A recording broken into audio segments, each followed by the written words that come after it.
Bismillahirrahmanirrahim. Pertanyaan pertama ini dari Kelapa Gading.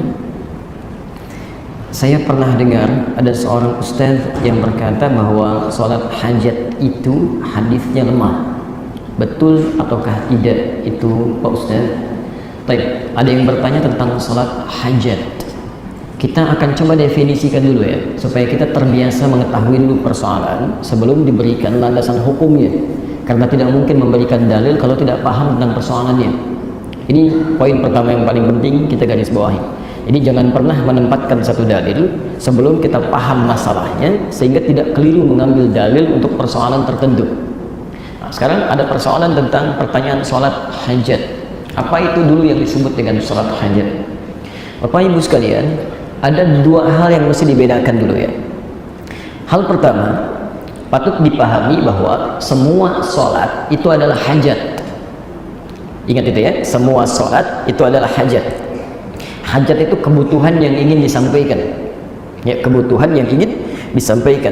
Dan perintah Allah saat meminta kita menunaikan sholat itu memintakan pada kita untuk menyampaikan kebutuhan kita dalam sholat. Karena itu secara bahasa sholat disebut dengan doa. As-salatu hiya doa. Sholat itu adalah doa. Sedangkan doa permohonan seorang hamba kepada Rabbnya tentang hajat kebutuhan yang dia miliki. Dibukalah kemudian perintah sholat di Al-Baqarah ayat ke-45 itu, posisi paling kanan di tengah agak sedikit ke bawah. Lihat kalimatnya, wasta'inu bis-sabri was-shalah. Wasta'inu, saya berulang kali menafsirkan ayat ini. Dan jika Anda memiliki persoalan dalam hidup, punya kebutuhan, ya, maka mohonkanlah solusinya kepada Allah. Satu, bis-sabri, dengan cara sabar dulu menerima persoalannya, jangan mengeluh. Ingat itu ya, berkali-kali saya sampaikan ini. Kalau sedang punya masalah, bukan Anda aja yang punya masalah, orang lain pun punya masalah. Karena masalah itu dititipkan oleh Allah sebagai ujian untuk meningkatkan kualitas hidup kita. Dan standar masalah, standar Quran ya, Quran surah kedua ayat 286, la yukallifullahu nafsan illa wus'aha. Tidak mungkin Allah menguji seorang hamba dengan masalah kecuali dia sanggup mengatasinya. Jadi standar masalah itu tidak akan diujikan kecuali hambanya sanggup. Jadi kalau Anda saat ini pun punya masalah sifatnya berat luar biasa, itu artinya cuma Anda yang sanggup, orang lain belum tentu sanggup dengan persoalan itu. Jadi jangan mengeluh saat punya persoalan, sabar diterima. Setelah itu wassalah, mintakan hajat solusinya kepada Allah dalam sholat. Karena itulah ketika sholat kita kemudian memohon kepada Allah. Perintahnya wasta'inu. Jika Anda ingin robah dalam bentuk hajat, ya, minta tolong, maka kalimat ini berubah kalimatnya dari wasta'inu menjadi nasta'in. Ini standar dalam bahasa Arab, standar. Jadi perintahnya wasta'inu, kan? Wasta'inu. Ini perintahnya fi'il amr namanya, fi'il amr. Jadi ketika Anda ingin robah dalam bentuk permohonan talab, ya, talabus syai', ini berubah karena ini bentuknya jama', ya, dirubah ke dalam bentuk jama' menjadi singkatan dari nahnu, nasta'in. Ya, jadi nasta'in. Oke? Jadi kata Allah, jika Anda punya persoalan, punya hajat, mintakan solusinya, terima dengan sabar, minta lewat salat, wassalah, kan? Kemudian ketika salat kita minta, ya, diajarkan oleh Allah. Kita ucapkan, kami mohon solusi ya Allah. Ini kami punya hajat, kan? Hanya kepadamu kami minta, hanya kepadamu disebut dengan iyyaka namanya. Iyyaka. Maka kita katakan iyyaka nasta'in. Dan kalimat ini diajarkan oleh Allah Subhanahu wa taala dalam bacaan salat kita, disampaikan oleh Nabi sallallahu alaihi wasallam. Iyyaka. Apakah saat salat kita mengucapkan kalimat ini? Ya, kita ucapkan iyyaka na'budu wa iyyaka nasta'in. Jadi saat salat, dalam setiap kesempatan salat kita menyampaikan hajat ini. Dari sinilah kemudian disimpulkan bahwa setiap sholat itu pada hakikatnya hajat kita kepada Allah, ya. Sehingga pada umumnya kalau dikatakan, ya, kalau dikatakan adakah sholat hajat, ya semua sholat hajat, kan? Jelas ya, karena setiap sholat kita memohon kepada Allah Subhanahu wa taala. Ini bagian yang pertama. Dan saat Anda mengucapkan kalimat iyyaka na'budu wa iyyaka nasta'in, di hadis qudsinya di Abu Dawud nomor hadis 649, itu hadis qudsi. Abu Daud itu ada 4.800 hadis. Sunan Abu Daud 15 hadis qudsi. Hadis qudsi yang nomor 2 posisi 649 riwayat Abu Hurairah. Di ujung hadisnya dikatakan begini, kurang lebih lihat bahasanya, idza qala al-'abdu, jika seorang hamba berkata dalam salatnya, iyyaka na'budu wa iyyaka nasta'in, ya Allah sekarang kami ibadah salat dan kami punya persoalan, kami mohon solusinya, kami punya hajat, kami mohon solusinya. Qala Allah azza wa jalla, dijawablah kemudian kalimatnya itu. Perhatikan jawabannya, hadza baini wa baina 'abdi, ini perjanjian antara aku dengan hambaku, wa li 'abdi ma sa'al, dan bila hambaku benar salatnya, apapun yang dia minta sekarang aku akan kabulkan, aku akan kabulkan. Makanya setelah Anda membaca Al-Fatihah, setelah kalimat ini, itu isinya doa semua. Dalam surat itu doa, dalam ruku itu doa, i'tidal itu doa. Bahkan saat i'tidal ditawarkan mau minta apa? Mil as-samawati, sepenuh langit permintaan Anda, wa mil al-ardi, punya permohonan sepenuh bumi, wa ma bainahuma, atau di antara keduanya, wa mil ma syi'ta, atau Anda nggak punya masalah tapi saya mau berikan jawabannya, min syai'in ba'du, dari setiap permohonan yang kita mohonkan. Sujud silahkan minta lagi sebanyak-banyaknya. Duduk di antara dua sujud minta lagi, rabbighfirli warhamni wajburli, dan seterusnya. Sampai dengan tahiyat akhir pun sebelum salam masih minta juga, minimal 4 permintaan kan. Di hadis Muslim nomor hadis 588, Allahumma inni a'udzubika min azabi jahannam wa min azabil qabri wa min fitnatil mahyi wal mamat wa min syarri fitnatil masiihid dajjal. Jadi semua permintaan hajat dunia akhirat. Jelas ya? Baik, jadi bagian pertama kalau disebutkan salat hajat, semua salat itu hajat. Karena itulah kemudian diwajibkan kita sholat minimal 5 kali dalam sehari, yang wajib itu, yang fardu itu 17 rakaat. Itu Allah nggak butuh dengan sholat kita. Jadi semuka langit dan bumi pun tidak sholat kepada Allah tidak akan menurunkan status Allah sebagai Tuhan. Allah nggak rugi, yang rugi kita. Karena Allah ingin menuntaskan seluruh hajat yang kita miliki. Jadi kalau orang sholatnya benar, subuh punya masalah, zuhur selesai. Ya, maaf, zuhur punya masalah, asar tuntas. Karena kaidah salat begitu. Quran surah 65 ayat 2 ujung ayat kedua, ya kan? Sampai di ayat ketiga, bahkan sampai keempat. Wa may yattaqillaha yaj'al lahu makhraja. Setiap orang yang meningkatkan takwa, maka kami berikan keringanan hidupnya, berikan solusi dari setiap persoalan yang dia alami. Wa yarzuqhu min haitsu la yahtasib. Semakin meningkat lagi takwanya, rezekinya kami berikan dari sisi yang bahkan tidak dia duga. Orang nyari rezeki lelahnya luar biasa, orang ini belum berangkat rezekinya sudah menunggu dia. Ya. Yang ketiga, wa may yattaqillaha yaj'al lahu min amrihi yusra. Semakin meningkat lagi, kami jadikan semua urusannya mudah. Jadi kalau ada orang mudah beraktivitas, bukan berarti nggak punya masalah. Barangkali semakin takwa dia, masalahnya diringankan oleh Allah sebelum dia alami. Bukan nggak punya masalah, bukan tidak punya persoalan. Cuman sebelum dia lakukan, sebelum dia alami, Allah sudah ringankan karena dia berhasil meningkatkan takwanya kepada Allah Subhanahu wa taala. Nah, kalau Anda bertanya bagaimana cara meningkatkan takwa, disebutkan 115 kali dalam Al-Qur'an. Kalimat pertama tentang takwa itu terkait dengan salat. Al-Baqarah ayat kedua sampai 3. Dzalikal kitabu la raiba fihi hudan lil muttaqin. Siapa orang takwa ini? Ayat 3-nya. Alladzina yu'minuna bil ghaib wa yuqimunas shalah, yang sempurna salatnya. Jadi kalau salatnya benar, baik ditunaikan, maka selesai persoalan. Makanya mohon maaf, urusan salat ini Nabi begitu ketat, Pak, Bu ya. Persoalan salat Nabi sangat ketat. Anda salah sedikit saja itu diminta diulangi. Bukan cuma kita tuh. Saya sering katakan hadis ini di Al-Bukhari nomor hadis 751, 757, dan hadis Muslim nomor hadis 397. Babnya babul musyi fis shalah, bab tentang orang yang salatnya bermasalah. Qila bima ma'na ja'a rajulun ila Nabi sallallahu alaihi wasallam. Datang seorang lelaki pada Nabi sallallahu alaihi wasallam, namanya Khalad Az-Zuraiqi, kan? Kemudian fadakhala ila Masjidin Nabawi, masuk ke Masjid Nabi, fa shalla bi jambin Nabi, salat di samping Nabi. Setelah tuntas salatnya, falamma sallama yaminan wa shimala, setelah salam ke kanan dan ke kiri, faqala lahu Nabi sallallahu alaihi wasallam. Nabi sallallahu alaihi wasallam langsung berkata pada orang ini, "Shalli fa innaka lam tusalli." Anda silahkan salat lagi karena Anda belum salat. Padahal sudah salam. Fa'ada salatahu thalatha marat, maka diulangi salatnya sampai 3 kali. Faqala lahu Nabi sallallahu alaihi wasallam mithla ma kana. Tapi Nabi tetap mengulang kalimat yang sama. Shalli fa innaka lam tusalli. Anda salat lagi karena Anda belum salat. Kemudian dia berkata, "Ya Rasulullah, ma uhsinu ghairah." Ya Rasulullah, saya tidak bisa lebih baik lagi daripada ini. Alimni, tolong ajarkan saya. Maka diajarkanlah oleh Nabi, lihat kalimatnya, idza qumta ila shalah asbaghul wudu. Kalau salat kamu ingin sempurna, perbaiki dulu wudunya. Begini cara menyempurnakannya. Diajarkan dari awal sampai akhir.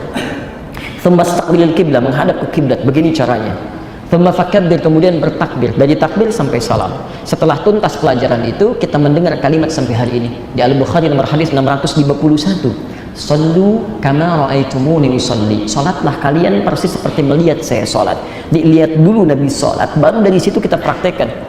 Ya, kenapa sampai seketat itu? Ya, mohon maaf, Nabi tidak butuh dengan salat kita, tapi Nabi menginginkan dengan salat yang benar, semua hajat kita bisa dituntaskan oleh Allah Subhanahu wa taala. Jelas di sini? Nah, sekarang muncul persoalan kedua. Ini ada orang punya masalah subuh nih, ya, sampai dengan zuhur. Sedangkan dia tidak bisa menunda.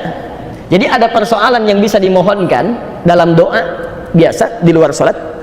Ada persoalan yang saat sholat dituntaskan oleh Allah. Ada persoalan yang saat ada persoalan kita bisa berdoa langsung minta. Ud'u rabbakum tadarruan wa khifatan dunal jahri, ya, wa khifatan dunal jahri. Quran surah ke-7 ayat 204. Kalau punya persoalan, ayo mintakan kepada Allah. Sebut namanya Al-Asmaul Husna. Ya, bahkan di Quran surah 17 itu dari ayat yang 111, ya, ayat yang terakhir, 2 ayat sebelum akhir, itu jelas disebutkan. Qulid'ullaha awid ar-Rahman ayyamma tad'u falahul asmaul husna. Setiap punya masalah, cepat-cepat sebut nama Allah, berdoa. Berdoa. Sebut namanya. Kalau paham betul, cari nama yang sesuai dengan kebutuhan kita. Allah sudah sediakan nama-nama indah terbaik yang sesuai dengan kebutuhan kita. Misal, kita punya masalah, sebut namanya Ya Al-Fattah. Rizki, sebut Ya Razzaq. Ada orang iseng, ya, misal menjelek-jelekan kita, fitnah dan sebagainya, sebut Ya Al-Jabbar, minta perlindungan. Ada masalah luar biasa, sebut Ya Sabr. Ya. Tapi nggak usah disebutkan semuanya, ya. Kadang saya suka dengar para ibu terutama disebut semua namanya, Ya Allah, Ya Rahman, Ya Rahim, Ya Malik, Ya Qudus, ya, semuanya. Ya antum tadinya nggak butuh, jadi dikasih, jadi repot tuh kan. Nggak punya masalah, sebut Ya Sabr, akhirnya dikasih masalah. Sudah diberikan, mengeluh lagi kan. Dicari salah satu yang sesuai dengan kebutuhan aja. Cari salah satu, Ya Allah, Ya Al-Fattah, Ya Allah, Ya Al-Quddus, Ya Allah, ya seterusnya. Baik, itu di luar salat. Nah, sekarang bagaimana kalau ada masalah-masalah yang sifatnya sangat serius, yang kebanyakan orang mengatakan ini nggak mungkin nih, nggak mungkin sembuh nih, nggak bisa ini mustahil. Jadi semua sudah angkat tangan. Sedangkan persoalan itu sifatnya mendesak, ya, tidak bisa menunggu waktu salat berikutnya karena persoalan tertentu, ya. Tayyib. Dari sinilah kemudian ada dua hadis yang dari dua hadis ini kemudian ulama berbeda pendapat dalam menilainya. Hadis ini berbicara tentang sholat yang khusus ditunaikan di luar waktu-waktu yang telah ditetapkan, bukan yang fardu tadi, dan bukan sholat sunnah biasa, bukan syuruk, bukan duha, bukan rawatib, tapi satu sholat yang dikhususkan dikerjakan, alhamdulillah, ketika terdapat persoalan tertentu yang sangat urgen, yang makhluk sudah mengatakan ini tidak mungkin atau bukan urusan makhluk lagi. Maka dari sini kemudian diistilahkan dengan sholat hajat dalam pembahasan fikih, bukan sholat yang pertama tadi. Jelas di sini? Nah, pembahasan ini sebetulnya ada di satu kitab yang sama, cuman beda satu nomor. Bismillah. Di At-Tirmidzi. Di At-Tirmidzi.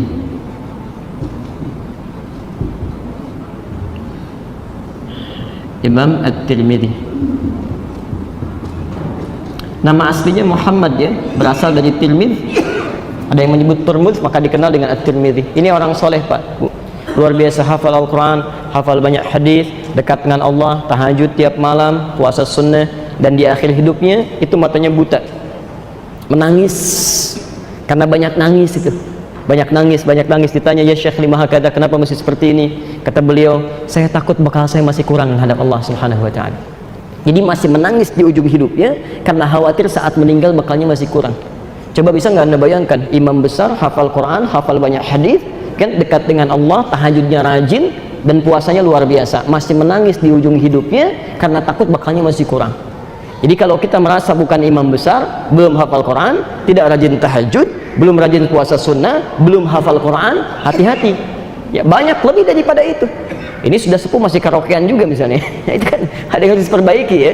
Ingat, saya hanya ingin mengingatkan saja, bukan berarti memberikan celah, tidak, ya. Ya. Kembalikan. Nomor hadis 1384. Cuman beda satu nomor. Satu lagi 1385. Yang ini riwayatnya dari Abdurrahman bin Abi Aufa. Yang ini riwayatnya dari Uthman. Kita teruskan sampai ketemu orangnya ya, sampai ketemu akarnya. Bin Hunayf ya. Jangan berargumentasi kalau kita tidak paham tentang akar masalah. Kita temukan dulu persoalannya, baru kemudian kita lihat hadisnya. Baik, Bapak dan Ibu sekalian, teman-teman, hadis yang pertama, yang nomor hadis 1384, diriwayatkan seperti saya tuliskan dari Abdurrahman bin Abi Aufa. Ini yang dipersoalkan hadisnya, karena hadisnya sangat lemah sekali. Bukan cuma dhaif, tapi dhaif jiddan. Dhaif jiddan. Mengajarkan doa dari Rasulullah SAW, ketika Anda punya masalah, punya hajat, ya, maka berwudulah, tunaikan salat, kemudian Anda mohon kepada Allah, ya Alim, ya Hakim, dan seterusnya hadis. Ya, di sini dinilai oleh para ulama, bahkan Imam Al-Bukhari menyebut hadis ini dengan munkarul hadis. Ya, munkarul hadis. Jadi Abdurrahman bin Abi Aufa ini dinilai oleh Imam Al-Bukhari dengan munkarul hadis. Hadis munkar itu, hadis munkar adalah hadis yang diriwayatkan oleh orang-orang yang pribadinya bermasalah. Isinya belum tentu salah kalimat hadisnya, cuman orangnya bermasalah. Karena orangnya bermasalah, maka hadis itu cenderung diingkari, tidak diambil. Awas, khawatir menjadi celak nantinya. Karena segala sesuatu yang berasal dari Nabi mesti dijaga, termasuk perilaku orang yang meriwayatkannya. Ini yang kehati-hatian termasuk yang sangat ketat dalam Islam. Di konsep agama lain nggak ada, sangat ketat. Dan yang paling ketat menerapkan ini Imam Al-Bukhari. Imam Al-Bukhari itu pernah beliau jalan kaki untuk mendapatkan hadis.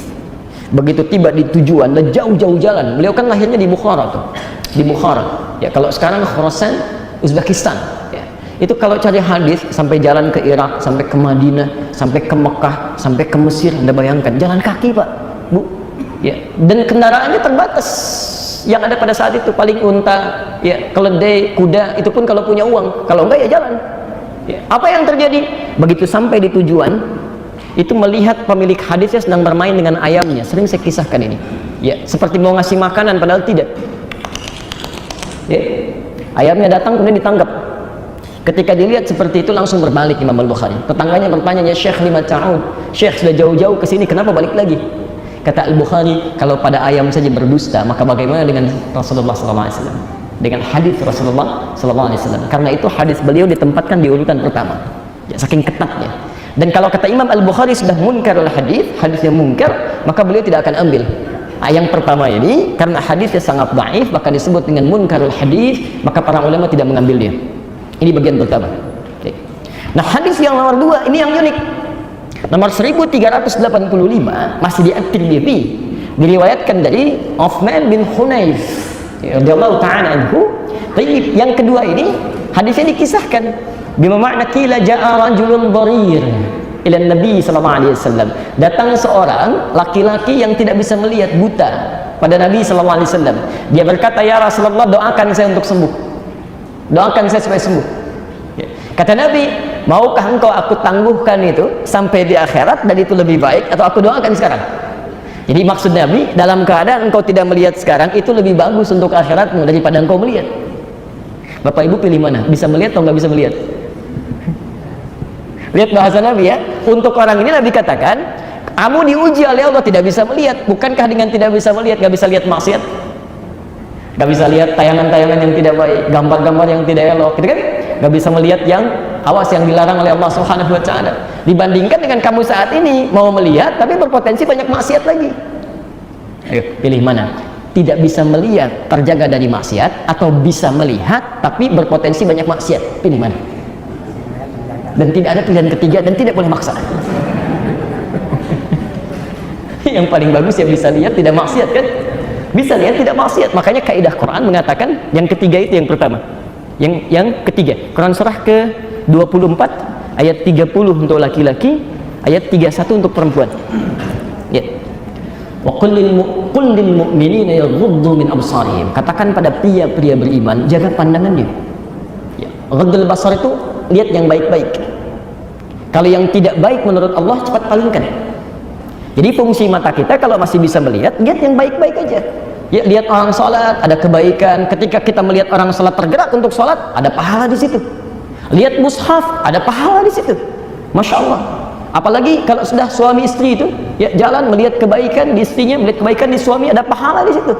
Ya, ada banyak pahala kebaikan. Lihat anak, kemudian muncul kasih sayang, muncul doa, ada pahala di situ. Jadi sebetulnya kalau Anda bisa melihat yang baik-baik, kenapa lihat yang tidak baik? Cuman untuk orang tadi, ya karena Nabi memahami keadaannya, ya dengan berita dari Allah Subhanahu Wa Taala, tapi berupa tawaran. Kamu ingin ditangguhkan sampai di akhirat, bisa lihat lagi dalam kebaikan, kan? Atau ingin sekarang, tapi Nabi tidak mengatakan kalau lihat kamu berpotensi maksiat, tidak. Ya itu bagian penafsiran tadi. Tapi orang itu memilih da'hu, doakan aja sekarang. Jadi dia memilih untuk melihat. Yang dengan itu dia coba jaga supaya penglihatannya diarahkan pada yang baik-baik. Seperti antum dari pilih yang ketiga. Baik ya. Maka apa yang terjadi? Nabi mengatakan, "Faliyatawadda", ambil wudu. Ambil wudu. Kemudian setelah dia berwudu, diminta faliyuhsinus shalah. Kamu coba ambil wudu, tunaikan salat 2 rakaat, baguskan salatmu. Maka dibimbing doanya oleh Nabi sallallahu alaihi wasallam, diajarkan, ya.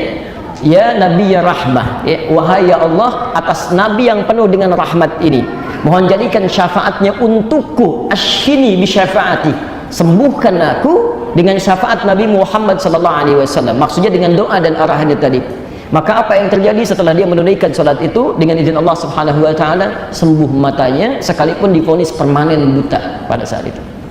Baik, hadisnya sahih. Hadisnya sahih. Jadi di sini ada 2 hadis berbeda dengan kisah yang berbeda. Yang satu dhaif, bahkan dhaifnya munkarul hadis. Yang kedua statusnya sahih, dan tidak sedikit para ulama hadis kemudian menilai itu sebagai hadis yang sahih pada hadis yang kedua ini. Dari sinilah kemudian ulama berbeda pendapat. Ada satu yang tetap mempertahankan hadis yang pertama. Saya ingin mendahulukan hadis yang tidak sahih dulu sebagai kehati-hatian. Oke? Dari sini mereka berpandangan tidak mempraktekkan salat hajat sekalipun khusus di waktu yang luar. Jadi mereka tidak mempraktekkan, hanya menunggu waktu salat biasa saja, dan kalau punya hajat bermohon pada Allah Subhanahu Wa Taala dengan doanya, tidak dengan salatnya. Sedangkan yang kedua memahami karena hadisnya ada. Jadi disimpulkan, kalau ada masalah yang cukup dengan berdoa biasa, tidak perlu salat. Kalau masalahnya biasa menunggu waktu salat, sampaikan. Tapi kalau pada persoalan yang sifatnya sangat khusus, orang mengatakan mustahil, ada yang dioperasi, dokternya mengatakan ini nggak bisa nih, nggak mungkin, sembuhnya cuma peluangnya 5% saja misal, dan sebagainya, gitu kan? Dalam konteks ini, maka hadis yang kedua dipandang berlaku untuk menunaikan salat 2 rakaat, kemudian bermohon kepada Allah Subhanahu Wa Taala dengan doa yang pernah diajarkan oleh Nabi Sallallahu Alaihi Wasallam di hadis itu. Itu dipandang oleh ulama kedua. Kedua-duanya punya argumentasi masing-masing, dipandang kuat. Yang paling menarik, Imam Al-Bukhari pun yang menolak hadis yang pertama ternyata mempraktekkan hadis yang kedua. Jadi beliau menulis hadis Al-Bukhari itu yang jadi kitab sekarang selama 16 tahun, ditulis di Mekah sebagian, di Madinah sebagian. Setiap akan menulis satu hadis, beliau salat dulu 2 rakaat. Memohon kepada Allah Subhanahu Wa Taala diberi petunjuk. Jika hatinya tenang, kemudian diteruskan menulis. Jika hatinya masih gelisah, beliau tidak akan pernah tuliskan hadisnya. Sampai Masya Allah bermimpi dengan Rasulullah Sallallahu Alaihi Wasallam. Ya, bermimpi dengan Rasulullah Sallallahu Alaihi Wasallam. Kata beliau, inilah yang akan menjadi hujjah, maksudnya alasan antara aku dengan Allah Subhanahu Wa Taala di akhirat nanti. Kalau ditanya apa hasil ikhtiar kamu sampai berani mencantumkan hadis di sini, maka beliau menjawab, ya Allah, bukankah aku telah menunaikan salat, bermohon, minta petunjuk sampai memasukkan hadis ini di dalam bukuku. Itu kurang lebih jabaran makna yang disampaikan dari sini. Jadi dari 2 hal ini silahkan Anda tinggal memilih. Ya, kalau misalnya Anda ingin praktekkan, ya itu berdasarkan keterangan hadis tadi, Imam Al-Bukhari pernah mengerjakan, tapi pada hal yang sangat khusus saja. Tapi kalau dipandang cukup dengan menunaikan salat dan berdoa, itu pun tidak ada persoalan di sini. Yang salah yang tidak mau berdoa saat dia kemudian punya masalah. Itu dianggap orang sombong oleh Al-Quran. Innal ladzina yastakbiruna an ibadati, sungguh orang-orang yang sombong tidak mau berdoa kepadaku saat punya masalah, aku akan tenggelamkan dia di dasar neraka jahanam. Baik. Kalau kamu berdoa dia nggak butuh kan? Ya. Jelas?